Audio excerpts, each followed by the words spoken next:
সংস্কার নিয়ে ঐকমত্য কমিশনের ওপর কোনো চাপ নেই বলে জানিয়েছেন জাতীয় ঐকমত্য কমিশনের সহসভাপতি অধ্যাপক আলী রিয়াজ।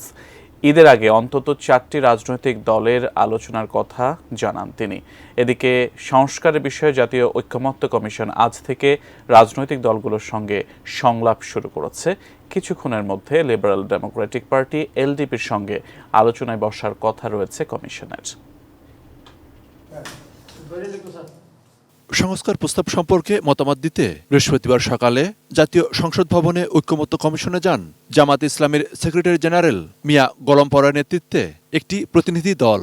প্রস্তাব জমা দেওয়ার পর দলটির সেক্রেটারি জেনারেল বলেন, তার দল সুষ্ঠু নির্বাচন চাই বলেই সংস্কারে সরকারকে সহায়তা করছে।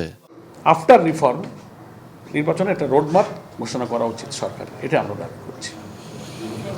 ঠিক আছে, না বিদ্যমান সংবিধানে অনেক সংশোধনী দিয়েছি তো আমরা, এবং আমরা এই সংবিধানের পরিবর্তন চাই।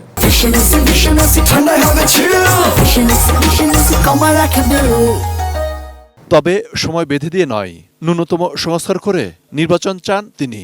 মিনিমাম কিছু সংস্কার করার প্রয়োজন হয়, তার জন্য যৌক্তিক যে সময়টুকু দরকার জামাত ইসলামী সেই সময়টুকু দিতে প্রস্তুত।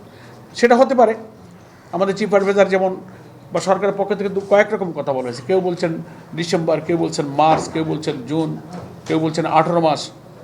যেটাই হোক, তাদের টেন্টেটিভ আইডিয়ার মধ্যেও যদি তারা সংস্কারগুলো করে নিরপেক্ষ নির্বাচন করতে পারেন, আমরা তো 3 মাস বেঁধে তাদেরকে কোনো বাইন্ডিংসের মধ্যে রাখিনি। আমরা চাচ্ছি 2-1 মাস আগে পরের চেয়ে মোর ইম্পর্ট্যান্ট হচ্ছে ইলেকশনটা নিরপেক্ষ হওয়া। পরে এক ব্রিফিংয়ে জাতীয় ঐকমত্য কমিশনের সহসভাপতি অধ্যাপক ডক্টর আলী রিয়াজ বলেন, সংস্কার নিয়ে রাজনৈতিক দলগুলোর সঙ্গে ধারাবাহিক বৈঠক করা হবে। জাতীয় ঐকমত্য কমিশন কোনো রকম চাপের মধ্যে নেই।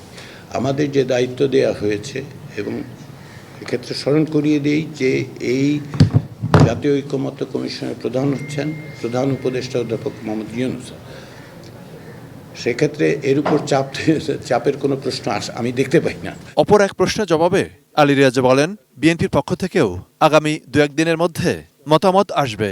আমাদের জানানো হয়েছে যে আগামী 2-1 দিনের মধ্যেই তারা আমাদেরকে দেবেন। মনিরুল ইসলাম মিন্টু, 18 নিউজ, ঢাকা।